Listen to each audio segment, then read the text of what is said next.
Hello guys, আসসালামু আলাইকুম। সবাই কেমন আছেন? আজকে একটা নতুন রেসিপি আপনাদের সঙ্গে শেয়ার করার জন্য তো রাত্রে চলে আসলাম আপনাদেরকে দেখানোর জন্য। এইটা হচ্ছে কিসের চপ বানাচ্ছি বলেন তো দেখি, কেউ পারেন কিনা? বিসমিল্লাহ। আমি বলে দিচ্ছি আপনাদেরকে। এটা হচ্ছে ডিমের মিশ্রণ, অবশ্যই দেখে বুঝতে পারছেন। আর এই যে হচ্ছে আমার রেসিপি, এটা হচ্ছে কচুর ভর্তা, যেটাকে এখন আমি চপ বানাচ্ছি। খুব টেস্টি এটা বানাইতে। কচু সিদ্ধ করে নিয়েছি, নেওয়ার পরে প্রেশার কুকারে সিদ্ধ করেছি অবশ্য। করার পরে ওটাকে শুকনো মরিচ পেঁয়াজ ভেজে সুন্দর করে টেস্টি করে আর কিছু কাঁচামরিচ ঝিরি করে দিয়ে লেবু দিয়ে আপনার অ্যাড করে ভর্তাটা করছি। দুপুরবেলায় আমরা ভর্তাটা খাইছি, কিন্তু খাওয়ার পরে এখন রাত্রে কী করব? রাত্রে তো একটা টেস্টি কিছু খাবারের দরকার। রাত্রে খাবো হচ্ছে রুটি, আর তার পাশাপাশি করেছিলাম এই যে হচ্ছে আমাদের মুড়ি ঘন্ট। আপনারা ভেবেন না এতটুকুটাই আছে, আরও আছে কিন্তু। তো মুড়ি ঘন্ট দিয়ে আমাদের বাসায় সবাই রুটি খাইতে খুব পছন্দ করে, ছোটো বাচ্চা থেকে বলেন, বড় বলেন, সবাই। মাথায় একটু ব্রেন খাটাই নিলাম, ভাবলাম কেননা আজকে একটা নতুন কিছু ট্রাই করা হোক। তবে আজকে কিন্তু এটা আমার বাসায় ফার্স্ট করা হচ্ছে চপটা। আপনারাও সবাই খাবেন, খেয়ে দেখবেন কেমন লাগে। আর ফাইনাল লুকটা তো অবশ্যই দেবো আপনাদের সঙ্গে শেয়ার করব। আপনারা আপনাদের মতো ঝাল লবণ দিয়ে খাবেন, তবে ট্রাই অবশ্যই করে দেখবেন। কারণ আমি জানি এটাতে লেবু অ্যাড করা আছে, ঝাল মরিচ অ্যাড করা আছে, তো এটা কিন্তু খাইতে সেই পরিমাণ টেস্ট হবে। তো আপনারা এত কঞ্জুসি করছেন কেন বলেন তো দেখি?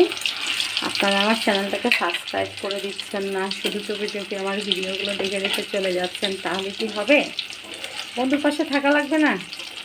তো একটু পাশে থেকে ভিডিওগুলো দেখে কমেন্ট করে একটু সাবস্ক্রাইব করে দেবেন। আপনাদের এই ভালোবাসাটা তুলতে চাই এগিয়ে যাওয়ার জন্য, তাই না?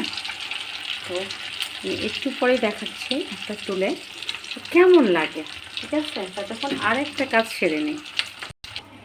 এই যে দেখেন আমাদের চপগুলো রেডি। দেখেন কতটা সফট, নরম, তুলতুলে হয়েছে। টিস্যুর উপরে রাখার জন্য কারণটা হচ্ছে তেলটা চুষে নেবে, বাকিগুলো কড়াইয়ে আছে, এগুলো হলেই হয়ে যাবে।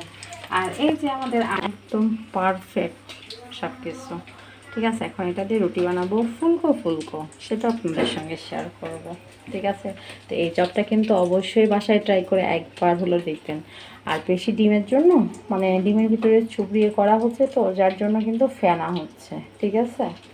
তো আসেন দেখি এখানে যেগুলো আগে ছেড়েছি তেলের ভেতরে সেগুলোর কী অবস্থা।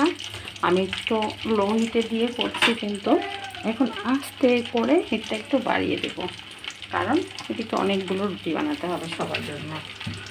সেটাও তো একটা বড় কাজ। আপনারা রাত্রে কে কে রুটি খান কমেন্ট বক্সে জানাবেন, কে কে পরোটা খান সেটাও জানাবেন, আর কার কোনটা বেশি পছন্দ অবশ্যই জানাবেন। আর আমাদের ভিডিওগুলো কেমন লাগছে সেটাও পাশে থেকে জানাবেন।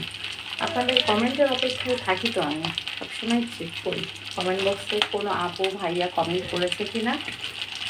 তো প্লিজ আপনাদেরকে আবারও রিকোয়েস্ট করলাম, অবশ্যই আমাদের ভিডিওটা দেখবেন, সাবস্ক্রাইব করবেন, লাইক করবেন আর কমেন্ট করবেন, আর বেশি বেশি করে শেয়ার করে দেবেন, যেন বাকি বন্ধুরাও দেখে সাবস্ক্রাইব করে দিতে পারে আর আমাদের পাশে থাকতে পারে, ঠিক আছে?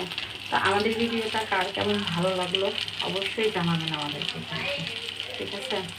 এখন আমি এটা হলে পারে রুটিটা করে নেব।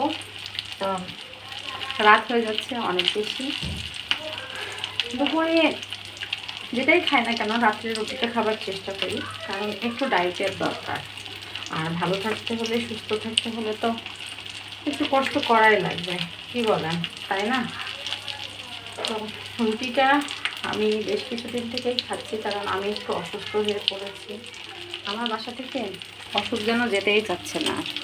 হ্যাঁ, অসুখ যেন আমাদেরকে খুব ভালোবাসে। এই যে দেখেন লাল লাল হয়েছে, এগুলো একটু বেশি কড়া করে ভাজছি কিন্তু, ঠিক আছে? আপনারা আবার ভেবেন না পুড়ে গেছে, পুড়ে মোটেও যায়নি। এগুলো লাল লাল করে ভাজছি।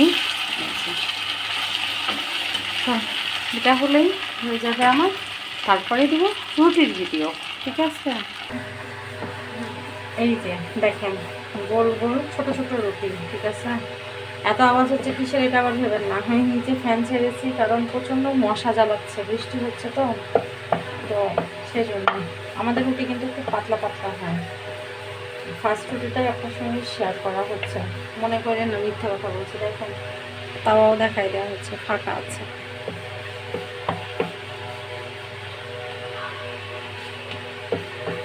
পাতলা পাতলা রুটি খেয়ে, ছোটো ছোটো রুটি খেয়ে অভ্যাস হয়ে গেছে। বড় বড় রুটি খাইতে পারি না আমরা, ছোটো ছোটো রুটি খাই। এই দেখেন কতগুলো রুটি বানাতে হবে, দেখছেন কত পরিশ্রম করতে হবে এই রাতের রুটি খাওয়া।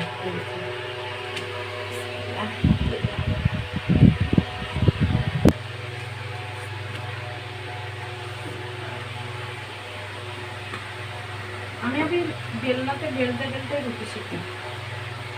অনেকে দেখি কি একবারে রুটি বানাই নাই, নিয়ে তারপরে সেটা আমার কাছে ওটা হয় না। তো আমার কাছে মনে হয় অনেক লেট হয়ে যায়, আর পারি যেহেতু সমস্যা কোথায়।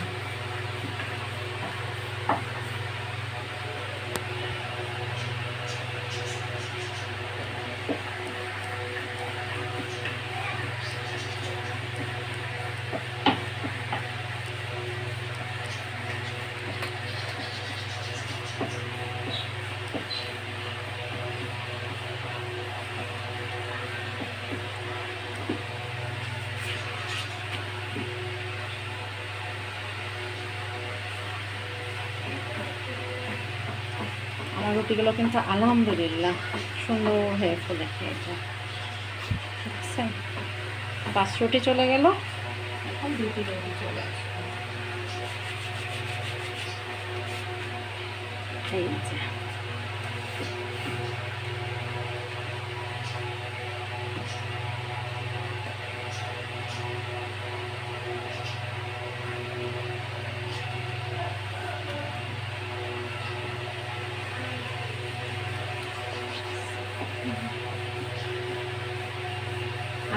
আল্লাহর রহমতের বৃষ্টি তো আজ বেশ কিছুদিন থেকেই হচ্ছে। আপনাদের কোথায় কোথায় হচ্ছে জানাবেন। আমাদের রাজশাহীতে তো রহমতের বৃষ্টি হচ্ছে, খুব ভালো লাগছে। ঠান্ডা ঠান্ডা দিনগুলো যাচ্ছে, খুবই ভালো লাগছে, খুবই ভালো লাগছে। দোয়া করবেন, কালকে আমাদের হচ্ছে আপনার ভাইয়ের সঙ্গে বিয়ের 17 বছরে পড়ছে। কালকে আমাদের অ্যানিভার্সারি। আমরা কখনো সেলিব্রেট করি না, এক যুগ পার করে দিয়েছি আলহামদুলিল্লাহ, ঠিক আছে? 17 বছরে পড়ছে। তো সবাই দোয়া করবেন আমাদের জন্য, বাকি জীবনটাও যেন এরকমভাবেই পার করে দিতে পারি। হেসে ফেলে বেশি বেশি দোয়া দেবেন আমাদেরকে। আমরা কোনো সময়ই সেলিব্রেট করি না। বিয়ের প্রথম বছর 2টাতে সেলিব্রেট করেছিলাম, তারপরে বাবা মারা যাওয়ার পর থেকে আর সেলিব্রেট করি না আমরা। তো আমাদের 25 তারিখে ইমানু বাবুর কিন্তু বার্থডে আছে। হালকা পাতলা ক্লিপ নেওয়ার চেষ্টা করবো, কারণ ওরা সবাই ভিডিওর সামনে আসতে চায় না। হ্যাঁ, সেজন্য। কারণ বুঝতে তো পারছেন, সবাই তো চায় না যে হচ্ছে ভিডিও সামনে আসে, তাই না? তো এখন দেখেন রুটি বানাতে বানাতে কিন্তু বৃষ্টি চলে আসলো, ঠিক আছে? আল্লাহর অনেক ভালোবাসা, অনেক রহমত আমাদের উপরে, অনেক রহমত নাজিল হয়েছে, যার জন্য রাজশাহীতে রহমতের বৃষ্টি হচ্ছে। তো আজকের ভিডিওটা এই পর্যন্তই। কার বাসায় কে কেমনভাবে খাওয়া দাওয়া করেন রাত্রে, কিন্তু না খেয়ে কেউ থাকবেন না। না খেয়ে থাকলে পরে শরীরটা দুর্বল হয়ে যায়, ঠিক আছে? এটা ডাক্তাররাও সাজেস্ট করে যে না খেয়ে থাকবেন না, হালকা পাতলা হলে করে কিছু খাবেন।